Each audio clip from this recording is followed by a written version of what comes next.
Welcome to the official podcast of the David A. Howe Public Library. I'm Eric Wick.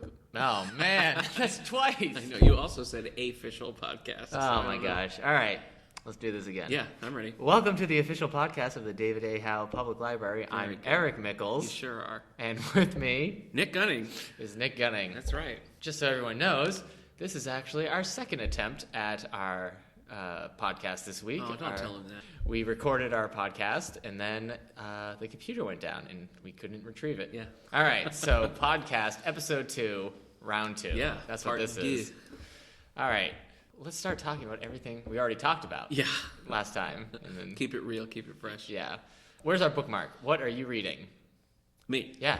Nick. Okay, well, let me tell you. Or what you just read. No. No? No, I will tell you. Okay.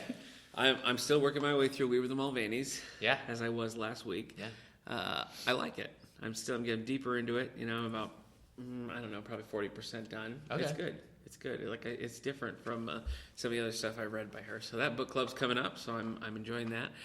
I finished Jack of Spades, which I was reading last Stephen time. King. No, that's Okay. Hearts in Atlantis. Oh my gosh. All right. No, Jack of Spades is another Joyce Carol Oates. It's her most recent fiction. That was the one that was too dark. Yes, it was too dark. Okay. It was. Well, I mean, the story is about a guy is a well-established, everybody loves him kind of murder mystery writer. Yeah. And he has this secret pseudonym, Jack of Spades. Right. And the Jack of Spades books are dark and disturbing, and no one knows, not his family, not anyone. Mm-hmm. Well, as these start to sort of unravel, the character kind of becomes more and more the Jack of Spades persona, and it just, I don't know, something about the way that his mind sort of starts to go it's really creepy. Yeah. And it's just like you put it down and you're like, I had to stop reading it before bed because it actually gave me a nightmare. Wow. So it's good though. I mean, it's well written. It was definitely thrilling. I mean, it was like, a page turner, but it was a little on the dark side. Yeah. So what I just learned from you is that you're kind of a baby. No, you don't have to answer that. Yeah. Okay. All right. I plead the fifth. Okay. I'm also, I've been reading some of our new graphics that we just got in. I finished just last night the Kevin Smith's first Green Arrow book, Quiver. Yeah. So that was kind of neat. I haven't read a lot of Green Arrow.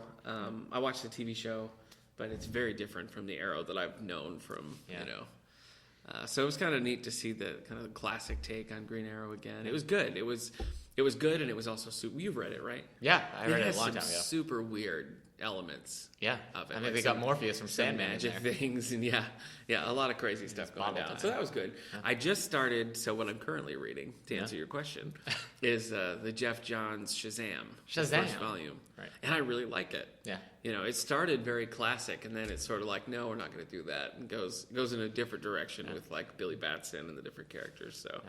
It's good. I think you'll like it. So you should read it when I'm done. Billy Batson in the first thing of Shazam is recording a podcast. So what? I know. That's relevant to me as a person. That was kind of one of the cool things about that book because I've read a lot of like old classic Shazam.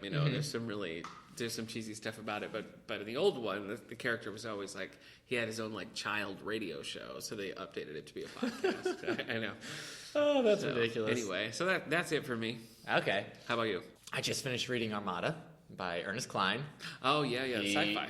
Yeah, he wrote Ready Player One, which was a big hit. Oh, you loved that one. I did. I loved it. It was great. A bunch of kids trying to win a contest in a virtual reality game. They have to have all these 80s pop culture. And I'm not even into, like, 80s pop culture that much. But, like, this was great. I think this is the plot to The Wizard. Yeah. It's basically the movie. The Wizard. Yeah, now we're playing with power. Is Fred Savage in it? Just no. Sorry. They couldn't get him. No. Well, Ben Savage is very interesting. He's in it? He's super interesting. No, he's white hot again with Girl Meets World. Oh, he's that's too true. busy. They don't, Unless they're going to bring back the Wonder Years. I think Fred Savage is probably free. Yeah, probably. Okay. Armada, not so good. Oh. Very. It's a lot simpler, but it doesn't equal a better story. And it acts like it's going to be kind of subversive and like throw this concept of a geek being recruited because he's a good video gamer to fight this alien invasion. You think there's going to be that's the last Starfighter. Well, it's also sort of shades of Ender's Game, right? And you think he's going to do something with that you're not expecting, and then he doesn't. It's just that story. Okay. And so it's not that good. hopefully his third book will be better. But right now, man, I'm reading Adrift by Paul Griffin. I just started it. They just started going adrift. Actually, they just got in the boat. This is the one where they're lost at sea? Yeah. Okay. So it's 5 teens. They get lost at sea. Right now, I'm at a part where one girl was out wind sailing at night, stormy weather and everything, and her friends and these 2 guys go out to go help her. And the 2 guys are like these more urban city kids. They're poorer. The other kids are rich. And so our heroes, the 2 kids that we're following, they know a lot more about this stuff than the rich kids. Oh, so this is a new YA book. Yeah, this is a new YA book. We just got it in our collection, and it looked cool. It looks short. It's reading quickly, so I thought I'd pick it up and give it a try. I love any kind of castaway stories. Yeah. I'm a sucker for that sort of thing. Yeah, like Robert Redford's All's Lost. Oh, I love that movie. That is so good. If you guys haven't watched All Is Lost with Robert Redford, watch it. It's intense. No dialogue, but you will be on the edge of your couch. Captivated, would you say? It would be like dull and stupid, just like Bobby Redford out on a boat, but it's great. Yeah, you gotta get on my case about Okay. because I haven't actually started it, but I'm carrying it because it's my lunch book. You're the one who started this segment. Okay, guys, I wish you guys could see the picture of this book. It's called The Dinosaur Lords. It sure is. By Victor Milan. It is, on the cover, is a knight with a javelin riding what is basically a velociraptor. Yeah. It doesn't even need a title. George R.R. Martin says, it's like a cross between Jurassic Park and Game of Thrones. I am all over this. Is this your fan fiction? Is that yeah. what this is your JP Game of Thrones fan fiction? Boy, Eric, you sure are cool. Thanks, T-Rex. Can I ride you? Why not? No, I can't wait to start this thing. I've been looking for like good dinosaur fiction forever. I know, that sounds stupid, but I've literally never heard that sentence in my life. Okay, outside of Jurassic Park, there are like no good dinosaur books. No, it's true. Like I remember when I was a kid. Please don't make me bring up Dinotopia because Dinotopia is cool, but like nothing like Jurassic Park came out, Dinotopia came out, and nothing else came out. So like when I was a kid, I had the first 2 Jurassic Park books, and I had that Megamorphs of the Animorphs where they go back in time and morph into dinosaurs, and that was awesome. But yeah, most of the time you have to get either self-published, which isn't a knock on self-published, but it's still it's a lot of times like the dinosaurs are now flying spaceships and stuff. It's like that's not what I want. I want dinosaurs interacting with people how dinosaurs would. This looks cool. I mean, look at it's all like kind of sketchy and I but like charcoal sketch of dinosaurs. That looks cool. Plus, I think they have feathers, so it's going to be scientifically accurate. Sure, as scientifically accurate as a knight riding a velociraptor can be. Speaking of feathers, I forgot to mention the other book I'm reading. Maybe you've heard of it. It's called Thinning the Turkey Herd. But no, that's funny. You know, I got to say, after we talked so much about thinning the turkey herd, we did a display here in the library of all the Jimmy Flannery books, and I thought somebody's totally going to check this out, but they didn't. Even just to prove us wrong. And none of the Jimmy Flannery. We have a lot of his books, though. We have quite a few, and nobody took them. I think we were a little too honest in our. We probably were, but I thought maybe. Yeah. Anyway, so. Yeah. But still, those books were probably more Googled after the podcast than they've ever been in the history of their publication. That's probably true. Yeah. You have 50 searches. Yeah. I mean, I Googled it, so Yeah. I can't handle any more thinning the turkey herd. No. Yeah. The people can't handle it either. So. All right. You want to say anything before we go on to news, book releases, and stuff? No, I don't think so. I think I covered all my stuff. All right. I'm going to vote that we change the name from news and literature to news, book releases, and stuff. Well, wow. Now, do you have the authority to do that? I don't know. I have about 60-40 power here. Whoa. Yeah. This is news to me. Yeah. I have to talk to my agent. Bad news. No. I'm your agent. Darn it. Yeah, sorry, man. Why did I sign that contract? Yeah, you signed anything I put in front of you. I really did. Yeah. Well. All right, so news and stuff and things and stuff. Is that what you said? Don't you change the title now. You don't have the authority. No, you're right. Oh, wait till I talk to your agent. I'm going to change 40% of that title so fast. All right, let's see. All right, so these are the books that are coming out September 1st. All right. We got a lot of books coming out September 1st, so hopefully you guys hear some of your favorite authors and are surprised. We've got Purity. It's a novel by Jonathan Franzen. Oh. Comes out. We just did, well, not just. At the beginning of the year, we did a book club on the corrections. Corrections. Yeah. Which I got to say, I hated.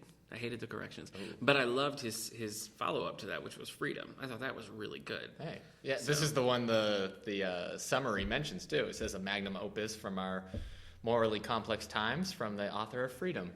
Yeah. So they don't bring up corrections. They don't. Well, I think corrections had a whole scandal about it because it was an Oprah Book Club selection, but then Franzen was like, I don't want that. Take that off. And it was a whole ordeal. So.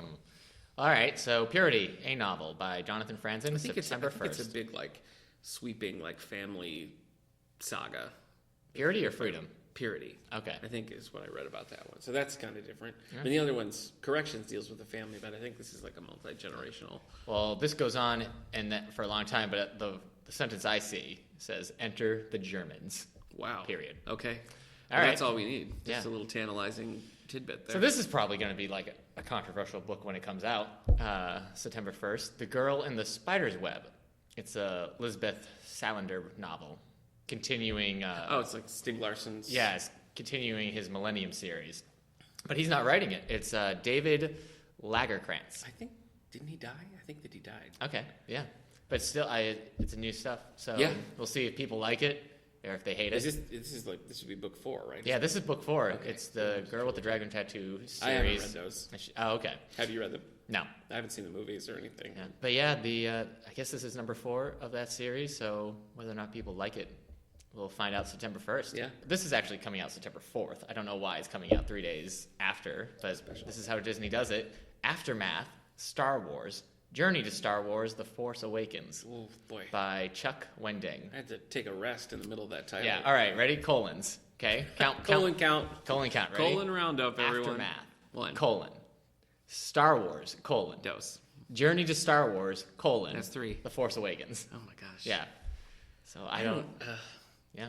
I don't know. I'm just not down with this new, we're going to wipe away the whole expanded universe and start with the thing.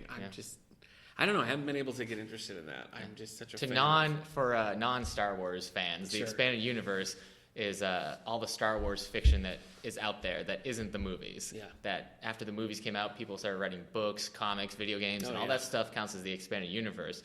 But then Disney bought the Star Wars licensing, and now they're doing their own expanded universe. So the old stuff is now not as applicable. I get it. I mean, the books... They were all over the place. Well, they were. But they also... They mapped out the history for the next 60 years. Yeah, if Disney wants to make any movies after Return of the Jedi, unless they wanted to specifically adopt a novel. I know. I just there's characters that are original to that who have sort of become iconic Star Wars characters Mara Jade. Mara Jade's gone. Talon Card and all that stuff. So I don't know. I hope that they somehow creep back in there. As kind of even a different version of them. Sure. I don't know. Well, this takes place between Return of the Jedi and The Force Awakens, so now you can see what happens, if you care.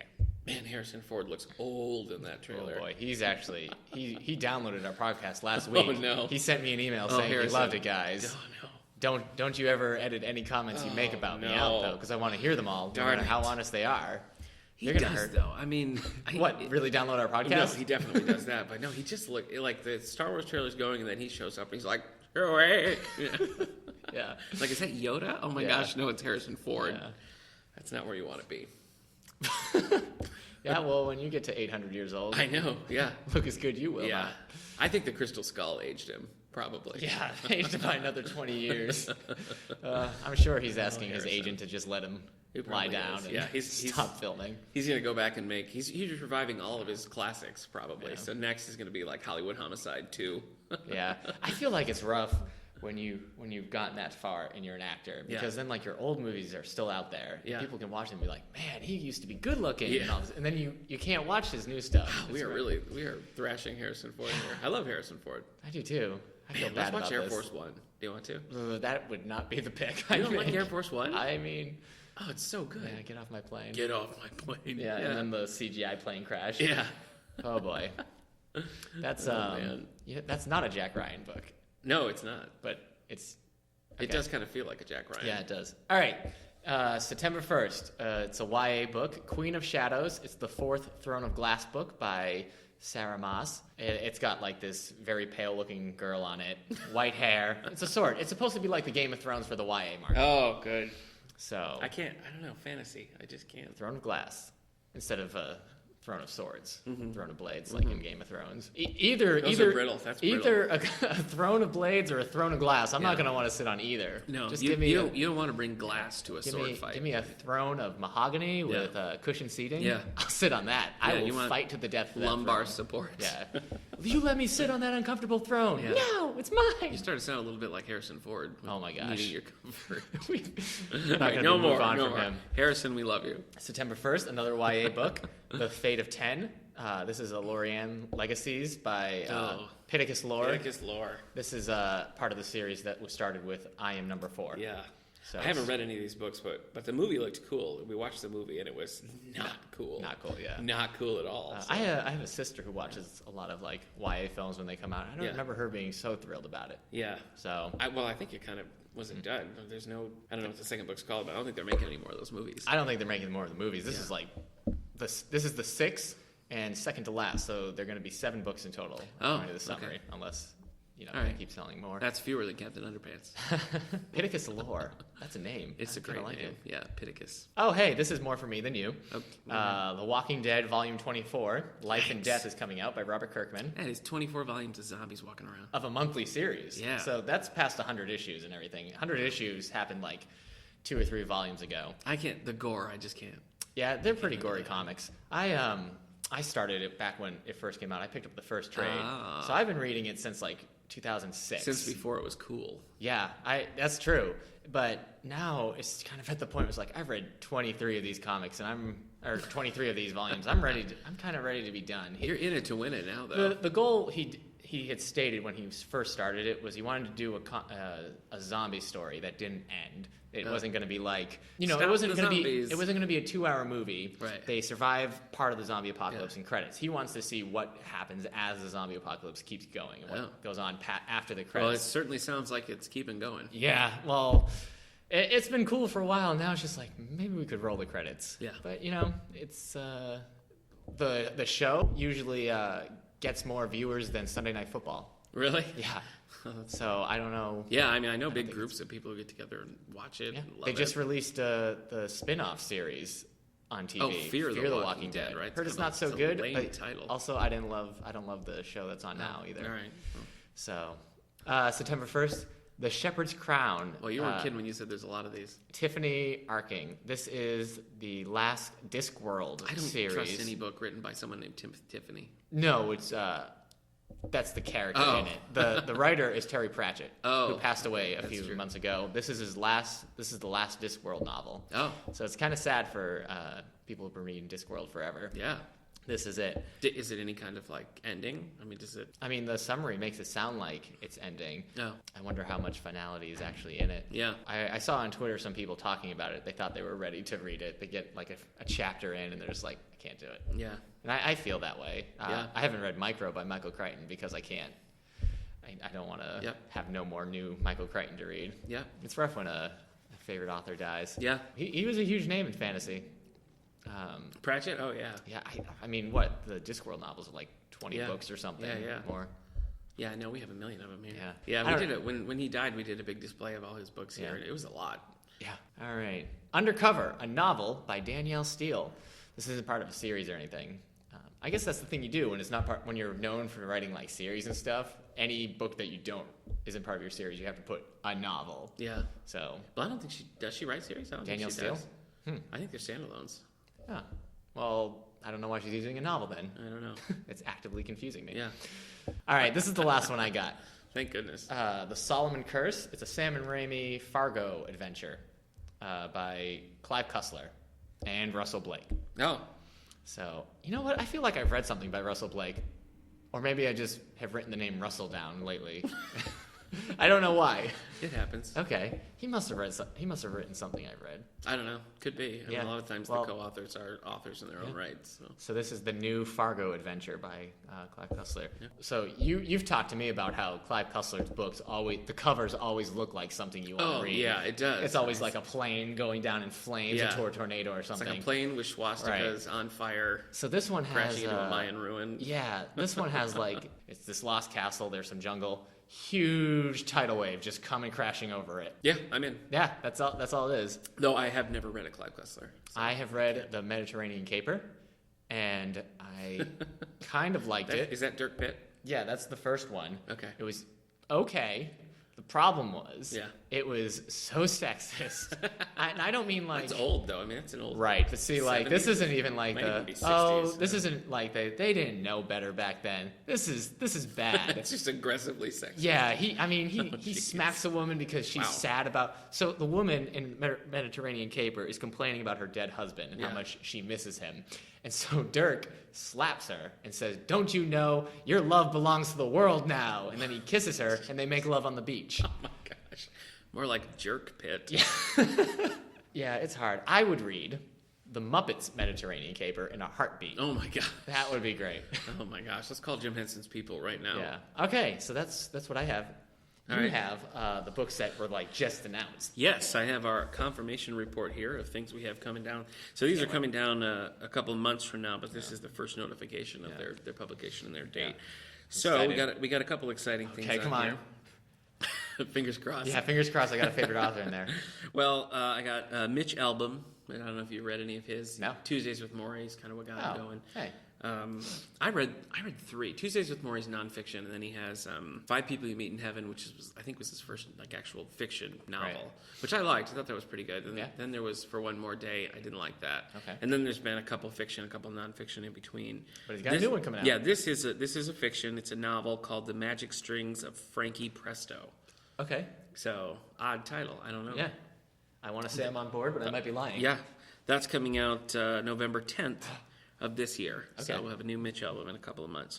Cool. We also have a new Mary Higgins Clark. Hey, all right. So she's prolific. Yeah, very she's not popular Carol still. Higgins Clark. No. We did a book club on Carol Higgins Clark in December, called her first Reagan Riley mystery called Decked, and it wasn't great. Okay. It wasn't great. So I don't know how she compares to Mary Higgins Clark. But All right, you explained this to me when we did the podcast the first time and it got crashed. But who's the mother and who's the daughter? Mary Higgins Clark is the mother. Okay. Carol Higgins Clark is the daughter. Right. They have a series of Christmas books that they write together. Okay. And it's like they're terrible. I gotta say they're really bad. Wow. I've read 2 of them, and You might not be their target. Actually, you might be because you read a lot of Christmas books. I do. Like Christmas I comes do. around When and it's you're like, Christmas give me a time, book I gotta about load a up dog on that needs Christmas. a home on Christmas Day. I wish I could refute that, but it's so true. It is so true. Christmas with Tucker. If anyone's looking for a good Christmas dog book, that's the one. They mix the Reagan Riley characters from Carol Higgins Clark, and then they mix like the Mary Higgins Clark characters in. Yeah. It's like 40 people going on like a cruise, and they're terrible. Okay. So, But I've never read a classic Mary Higgins Clark, right. so I don't know. You think Mary Higgins Clark is the better writer? Well, that's my understanding. Right. I haven't read her, And then she'd almost have to be. So we're thinking the talent skipped a generation with Carol Higgins Clark. So probably Joyce Higgins Clark is going to be the best writer we get if she next. exists. Yeah. If you're listening. Well, this is interesting though because it's not just Mary Higgins Clark. It's this book that's coming out is called All Dressed in White, and it's the second Under Suspicion novel. The first one, Cinderella Murder, came out a couple years ago now, I think. Very popular, but they're co-written with Alifair Burke. She has her own series, but she's also the daughter of James Lee Burke, who writes very popular crime author. This is 7 Degrees of Jonathan Franzen. I guess so. Franzen. Franzen? Yeah. Oh, no wonder I can't win 7 Degrees. No, you can't. You'll never win. So, All Dressed in White, the second of the Under Suspicion novels, that's coming out November 17th. We've got a new one by Robert Crace, I want to say. I'm not sure. And you got I'm on not my sure how case to about say it. Franzen. Well, I'm saying I don't know how to say it. This is called The Promise, and this takes 2 of his series, the Elvis Cole series and the Joe Pike, and like puts them together. Nice. This is called The Promise. That's coming out October 10th. So, I wasn't going to do any more, but I got to mention this next one because it's Clive Cussler. Yes. Yeah, this one's called The Pharaoh's Secret. Okay, when is that coming out? This is coming out in November. So but it's also with a co-author. He's got one coming out in September. And then Yeah. 2 months later, he's got one coming out. He's got another one coming out. Yeah, this one, The Pharaoh's Secret. It's one of the Numa files. It's Okay. a Kurt Austin novel. So again, I haven't read those, so maybe they're good, maybe they're not. I don't know. But one thing you can take this right to the bank. The cover is going to be spectacular. It's going to be great. What's it called?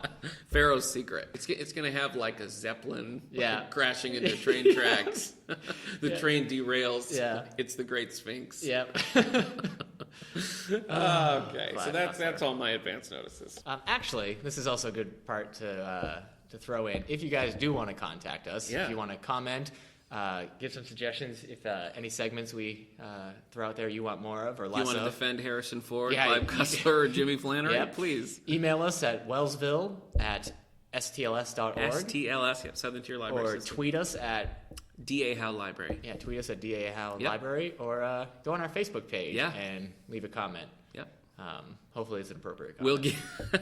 We'll get it. We'd love to hear some feedback. We'll bring it up. Or come into the library and drop it in the put desk. it in the suggestion box Absolutely, or something. Don't come find us and just yell in our face about how we offended you and Harrison Ford. Right. I met Harrison Ford and he was an angel. You, sir, are no Harrison Ford. It's true. Hey, can I talk about the Hugo Awards? Oh. I know. Well, I just got to throw this out because this is literary. So the Hugo Awards are considered to be the most prestigious science fiction award in the sci-fi community. I can't contest that. They just happened. A lot of Hugo Awards actually end up being one of the few awards that affect book sales a lot of times. Really? If a book has Hugo winner best novel, the chances of it selling more are much more likely, and it tends to be required in libraries. Ender's Game is a Hugo winner. A lot of the big sci-fi books that you know from like the classic era are probably Hugo winners. I guess that kind of makes sense because there's so much sci-fi output, and it seems like it's hard to find the really good stuff. So if you have somebody saying yes, we as a fan community lift this up, I mean that's a good indication that it's going to be good. Yeah. Well, this year the winner for best novel of the Hugo Awards is The Three-Body Problem by Cixin Lau, and it's been translated by Ken Lau. Oh, it's wait, they're both last name Lau? Yeah. Oh. I don't know if they're related. Maybe. Cixin and Ken. All right, let's move on to our next segment, segment of the week. Yeah. Our author spotlight. Yeah. This week's author spotlight is Michael Crichton. Michael Crichton. I wonder why we picked Michael Crichton. Okay, we picked Michael Crichton because I wanted to pick Michael Crichton. That's true. Because if we're going to do an author spotlight, I want to pick my favorite author. Yeah. I mean, Jurassic World just came out. It's the highest-grossing movie of the year. Yeah. It made more than $1 billion. It's the third highest-grossing movie of all time. Mm-hmm.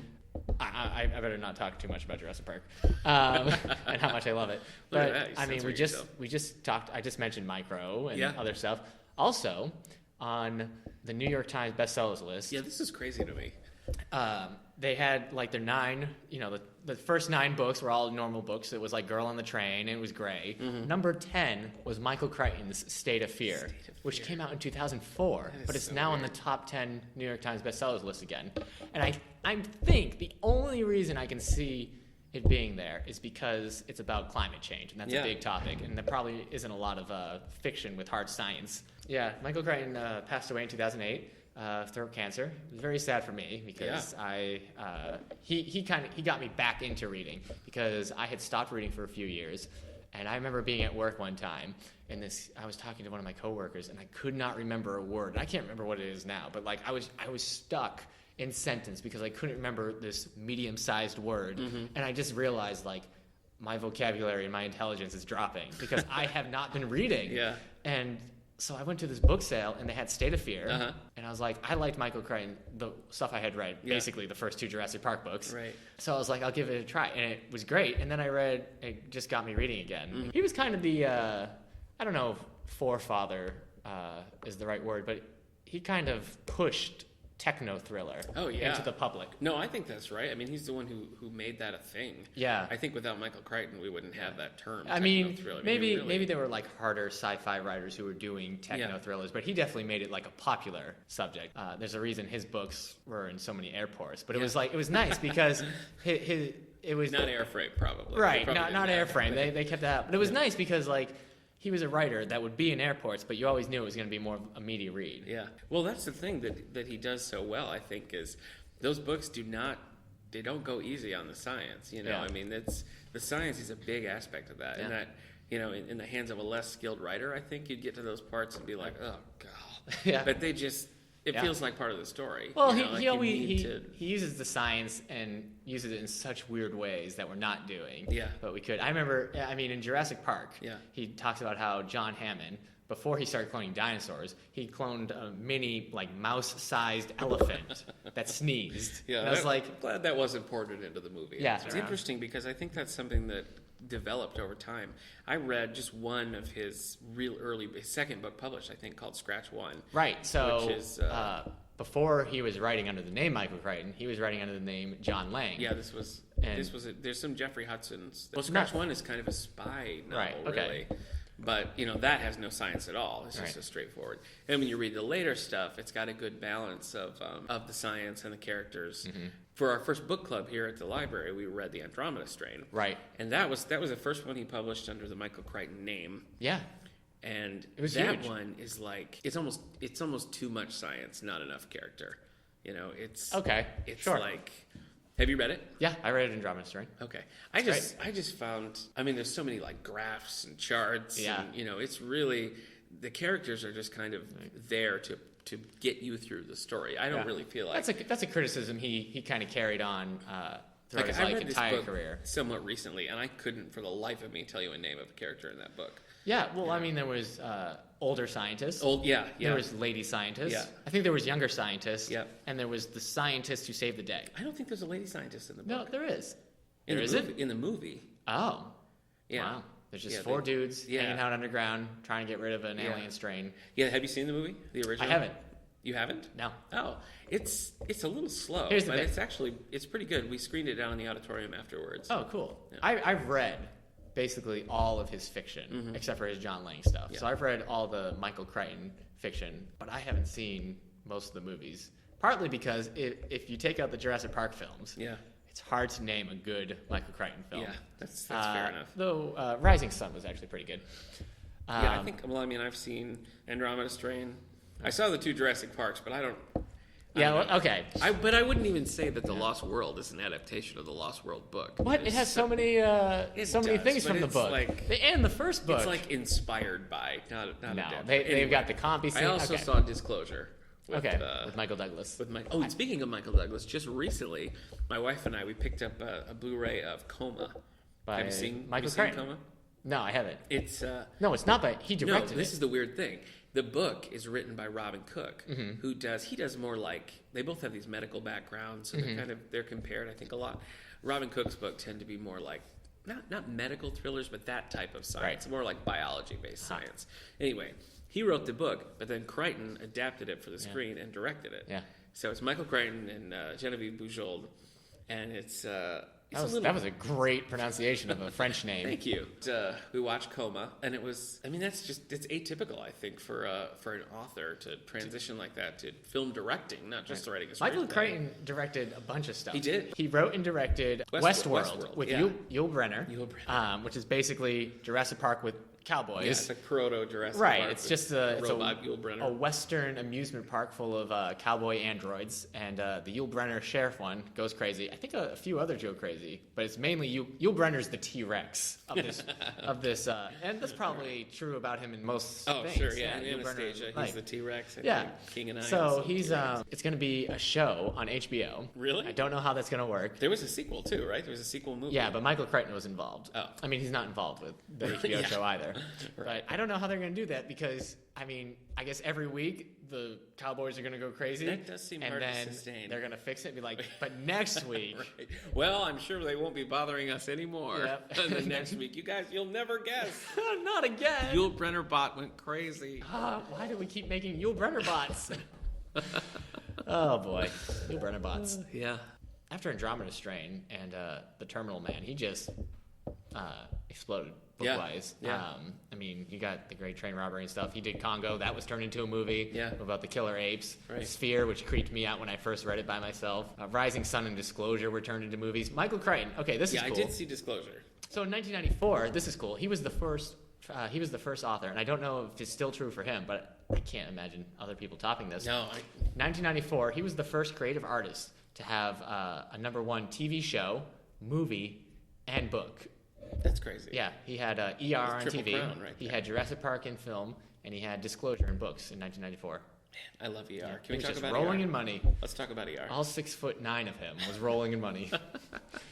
You want to talk about ER? Well, I just love it. I mean, the I wish that Crichton would have like written more because he just wrote the pilot. He just wrote the pilot. Yeah. He had other things to do. Yeah, he had other books to turn into movies that wouldn't be so well received. The pilot is like movie length. You know, it was written I think in the 70s. Yeah. Did the pilot have Clooney? Yeah. I've never seen an episode of ER. Oh, it's good. I don't know if you'd like it. But no, I wouldn't. Oh, okay. You should at least watch the pilot because it's a Michael Crichton thing. Oh, yeah, that's true. But I read that even after like 20 years, they didn't change like anything from his script. Right. They updated like the salaries when they discussed their salaries to reflect the times. But that was Crichton and Spielberg put this thing together, and his only other big contribution was to save the character of Carol Hathaway, who was Juliana Margulies played her. She was a nurse character for 6 seasons, and it's in the pilot, script. She dies, and Crichton was like, "You're going to need this character, so maybe you want to reverse that." And they did, and she went on to become. I mean, even with like 15 seasons, she's still kind of. You brought up Spielberg. Him and Spielberg were pretty good friends. He actually talked to Spielberg about Jurassic Park before he had written it, and they were working on the movie as he was writing the book. So. Oh, really? Well, like script-wise and production, Spielberg was looking for the effects people and stuff. But I mean, before he had published the book, they were wanting to turn. Well, at that point, he'd already had quite a few hits. I mean, he was a Michael Crichton. Yeah, yeah. I mean, he wasn't an unknown. No, he wasn't. By Jurassic Park. So in 1993, Jurassic Park was adapted into a movie by and Steven your life Spielberg. Was never the same. I can remember to this day how I first discovered Jurassic Park. It's like a life-changing moment. I was at the mall.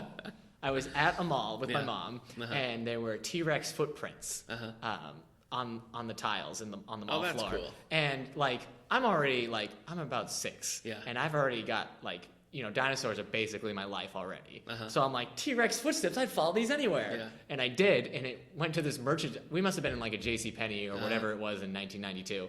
And it was a Jurassic Park merchandising section, and they were playing a trailer for Jurassic Park. And I just remember being like 6 and like, what is this? And as soon as I saw that trailer, it was like my favorite movie ever already. Well, I didn't watch it until on our... my wife and I would... Sorry.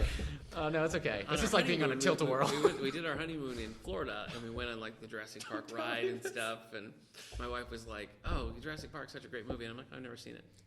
She's like, "What?" I think my brain would have had an aneurysm if I was with you at that time. You probably would have just...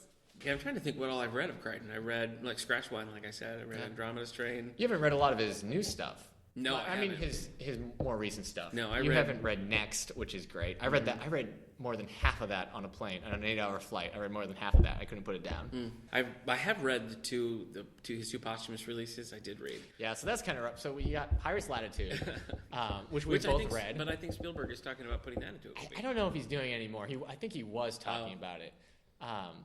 I feel bad for that. I mean, they found Pirate's Latitude, password protected, on his computer. Yeah. He had written it. Please don't open. Yeah, Please don't he wrote it like in the 70s. Yeah. So if he wanted this published, he would have taken a little bit of time between State of Fear and Next and said, you know what, I'm going to polish this script. I've been waiting for this. Yeah. No, it was, some of it's good. There's a cool scene where the pirates are scaling a cliff. To me, it just seems like, it seems like an early draft. Yeah. Where at least by an inexperienced writer, because it has a moment where everything the Kraken. Let's just say it. There's a point where the Kraken comes in and you're like, what kind of book is this? Later, it's very straightforward. Later, Crichton would have found a scientific explanation of what the Kraken's like. It's really an octopus. But the thing is, there's no transition. Yeah. That's what happens. It's like you're going along in this pirate book, and then all of a sudden it's like... Yeah. What?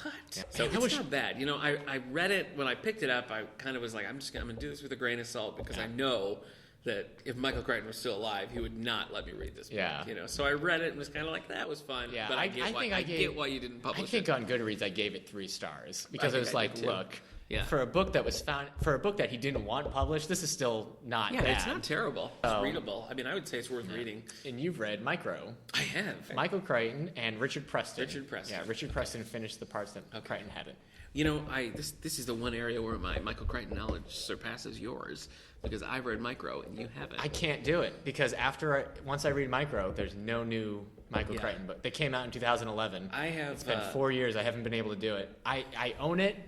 I plan to read it. I've got that and Airframe. Yeah. And I can't read Airframe because it's about how flying is not safe. And I mean, I You'd be on a bus for the rest of your life. I couldn't do it. Yeah. But I'm also afraid of speed. Yeah. So Right. I can't go on any public you're transportation. Gonna have to take like a bike. Yeah. But I've also seen The Bicycle Thief. Oh, darn it. Darn it. I want to because I heard it's almost reminiscent of Jurassic Park in terms of I could see that. the action stuff because it's people who are shrunk. They're shrunk. It's actually a book adaptation of Honey, We Shrunk Ourselves, Honey, We right? Shrunk Ourselves. So, and the bugs are just Yeah. tearing them a piece. Rick Yeah. Moranis is like, get out of here. Yeah. Man, Rick Moranis. He vanished. I think he quit. He did. Yeah. Okay. Yeah. After that, he was like, Yeah. He peaked, I guess. After Honey, I Shrunk Honey, Ourselves. the Yeah. direct-to-video threequel to Honey, I Shrunk the Kids. Anyway, Micro is really good. Yeah. And I thought I'd hit a point where it was like, okay, this isn't Crichton anymore, or that it would be disjointed or sloppy here and there, but it wasn't. I mean, I don't think you could tell. You know better than me, but I don't think you'll be able to say like, oh, no. I've heard his voice is pretty intact in that. I think it is. So Yeah, I really like that one. I mean, but I I know want just to. what you mean about like saving the last one. My favorite author of all time is Jack Finney, who he's written a lot of things. Invasion of the Body Snatchers, Time and Again. We actually just did a book club on Time and Again, and everybody liked it, so I was happy. Yeah. But I have one book of his that my wife got me as a wedding present called I Love Galesburg in the Springtime, and it's the absolute last thing by him. Can't do it. That isn't his last published thing, but I've read everything else. Right. This is a hard book to find, so I've had it for a decade, and I just can't do it. So we'll make a pact, and we'll read it. We'll read our last books together. You read Micro, I read Galesburg. You mean like on our deathbed? Not on our deathbed. Like as we're lying? No. As we're like in the hospital, we're sharing a room, and we're both finishing the book. Yeah. I'm like, Nick, I'm almost done. Yeah. But I feel like my heart's giving away. And you're like, no, Eric. You can do it. You can do it. Yeah. I mean, I guess we don't have to wait that long. We could just pick a time. And Like read the next book. week or something. Yeah, like next week maybe. All right. But Yeah, what if I'm next feeling week fine. we're on our deathbed? Oh my gosh. I mean, we don't have to be That's old the to be on our thing. deathbed. You never know. So we got to read them. We got to read them. If I get hit by a bus, but Yeah. I'm still okay enough to finish a book before I pass. I'll read it to you. How Thank about you. that? Yeah. I'll read it aloud. Yeah. I'll do voices and stuff. That's nice. Yeah. Voices for the bugs as well. Yeah, I'll do I'll the get you.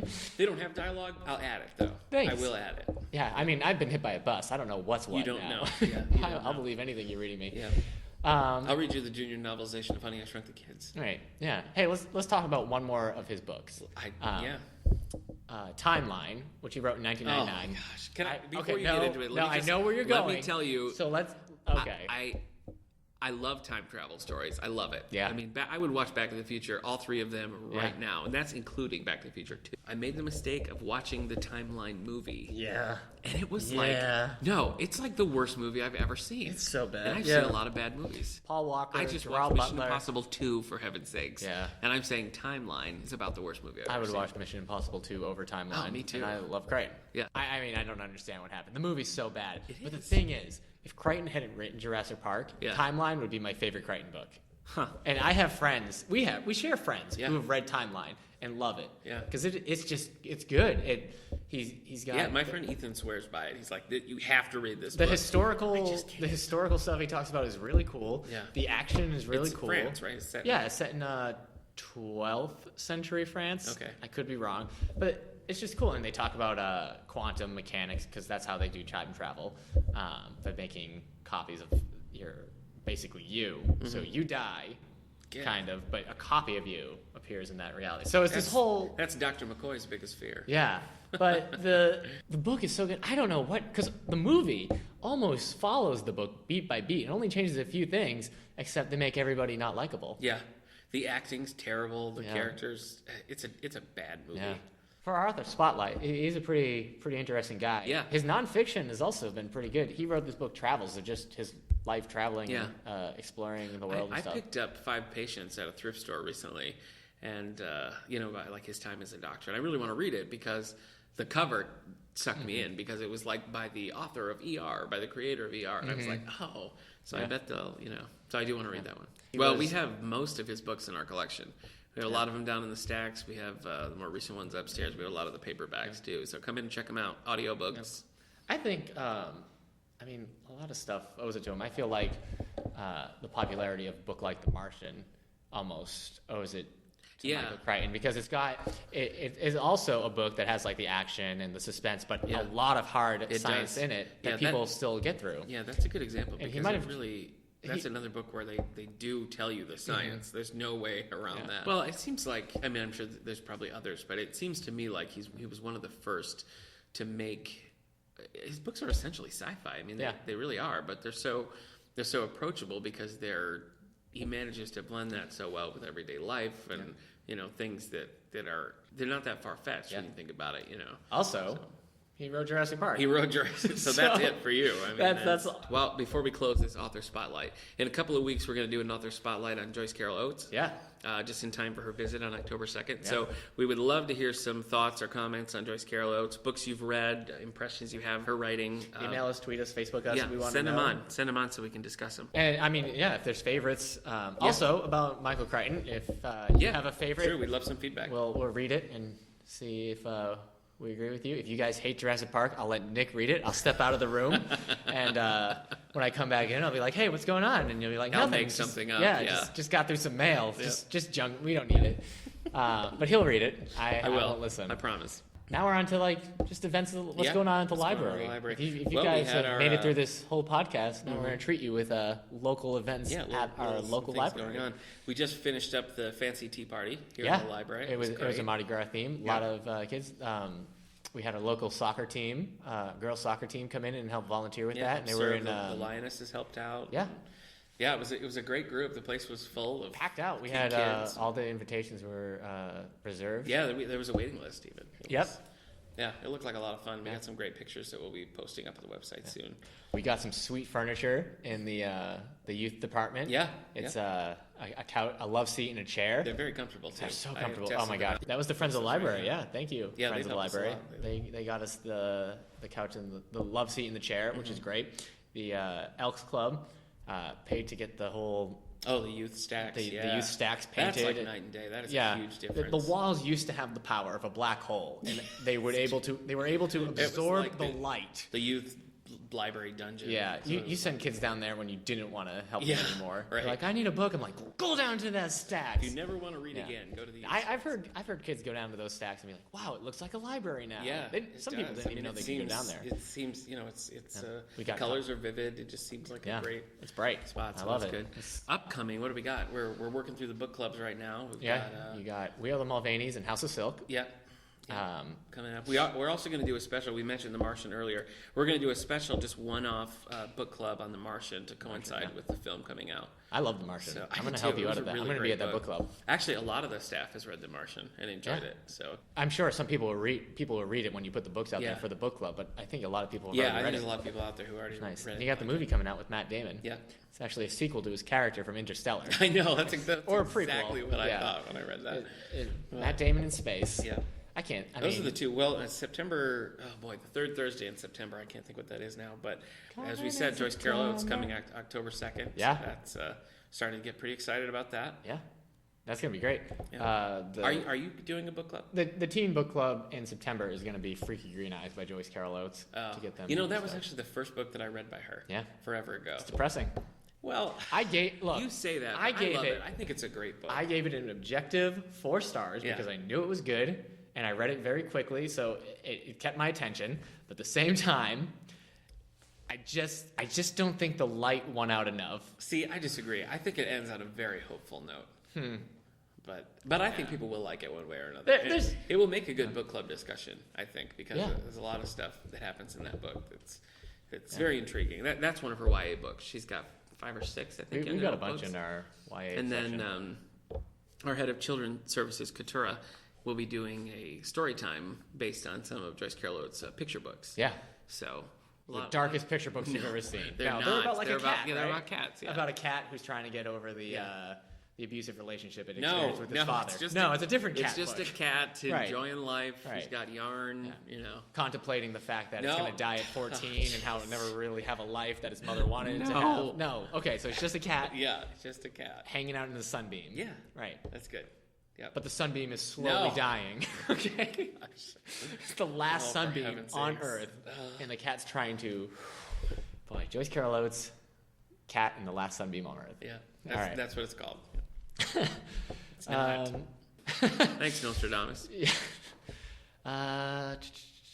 What if I make that my catchphrase? Thanks, Nostradamus. Say something. Like, all right. Hey, Nick, you want to go grab a burger? No, it doesn't work. You have to tell me. You have to say. You have to say something. Just make a statement. All right. Boy, that burger was great. No, and it can't be a past state. It's got to be. Okay. You got to be like, boy, this is going to be a good day. Okay. I got something it. like that. We're gonna have so much fun at this cookout. Thanks, Nostradamus. I don't know. We'll workshop it. Okay. We'll see what we can. Is that a workshop? No. Okay.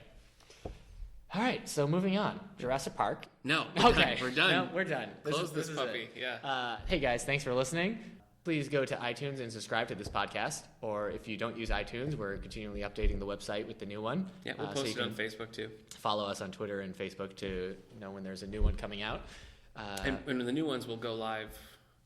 I think we're trying to keep a Monday schedule, having them up on Monday. All right, thanks, Nostradamus. Wow, yeah, that worked. That worked this time. I was waiting. I was just sitting here waiting for you to say something. Yeah. All right. Man, I feel like we should just say goodnight. Yeah. But just keep. Have a pleasant tomorrow. I feel like we just keep dragging on. There's no real getting out of this. Cut. Goodbye. We're trapped in this. Goodbye. All right. But that's going to do it for us this week. Thanks for listening, and we'll see you next week. Well, we won't see you. I don't know why I wrote. Shut up. Shut up.